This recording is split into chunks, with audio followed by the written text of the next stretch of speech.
It is roughly 30,000 years ago. A hunter steps outside expecting cold air, animal tracks, and the comforting possibility that nothing nearby weighs several tons and moves at highway speed. Then the world disappears. A modern city. Glass towers rise above him, sirens scream. A bus charges past like a metal mammoth that has learned anger. Everyone is staring into glowing black rectangles. No forest, no stars, no visible tribe. So what would actually happen if a Stone Age human woke up here? Forget the cartoon caveman. This is Homo sapiens. His brain is not unfinished. His world simply taught him different things. Archaeology shows people like him planned hunts, made tools, used symbols, and survived environments that would make most modern people request a refund. His traffic.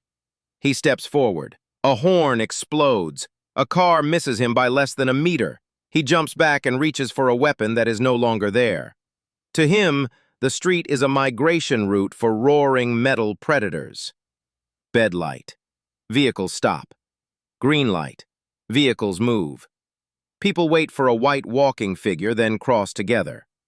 Blombos Cave in South Africa, archaeologists found engraved ochre dating to about 75,000 years ago, marked with deliberate geometric patterns. They show that ancient humans could recognize structured symbols.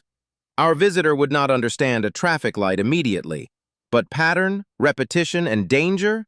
Those are familiar. Could he learn to cross the road? Yes. Yes, he could. Then a motorcycle races toward him. He runs through sliding glass doors and enters a supermarket. The doors open by themselves. He freezes. The building has noticed him. Inside, the real shock begins. Meats lies in cold rows without blood, smoke, or hunters. Fruit appears in perfect piles, including kinds that should not exist in the same season. Water is trapped inside clear bottles.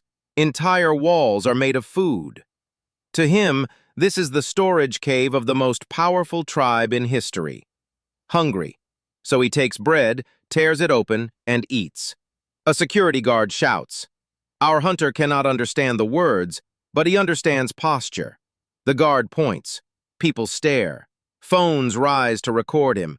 He sees strangers holding identical glowing objects toward his face and assumes something bad is about to happen. He grabs more food. The guard moves closer. Both men think the other is behaving irrationally. At Sungir in Russia, roughly 34,000-year-old burials contained thousands of beads, ivory objects, and carefully arranged grave goods. They required planning, skilled labor, and shared rules about value. A Stone Age person could understand ownership. What he would not understand is why food, sitting openly on a shelf, still belongs to someone he cannot see. Then police arrive. Uniforms, radios, flashing lights. He crouches, ready to defend himself. But one officer lowers his hands, keeps his distance, and offers water. Another shows him pictures, food, shelter, a hospital.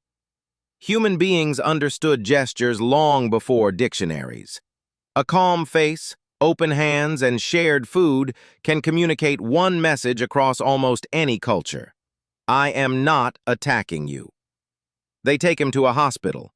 The elevator doors close. The floor moves without footsteps. His stomach drops.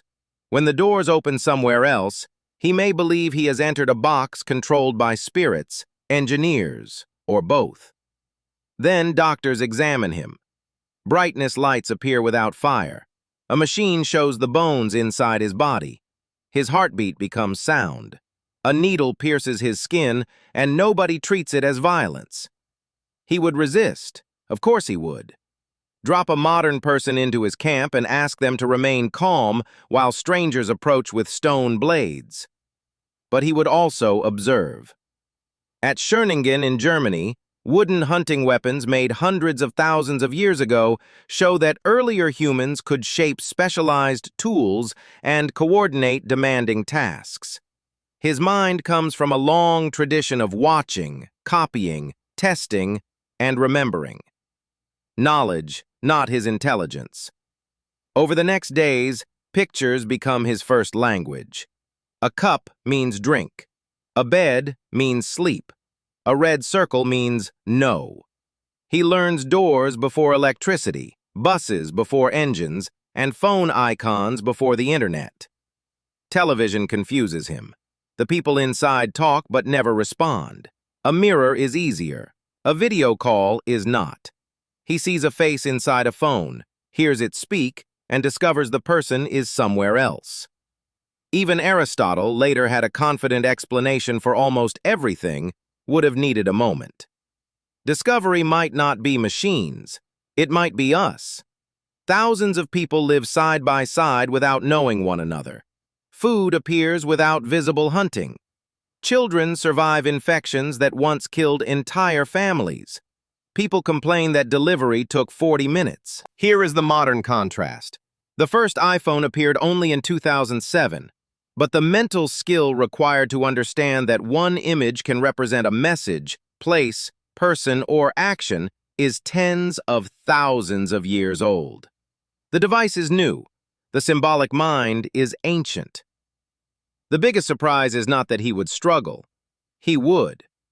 Surprise is how much he could eventually learn. Replace the Stone Age brain. It built layer after layer of shared knowledge on top of it. He would need protection, translation, medical care, and years of teaching. But beneath the animal skins, fear, and disastrous encounter with automatic doors, he would still be one of us.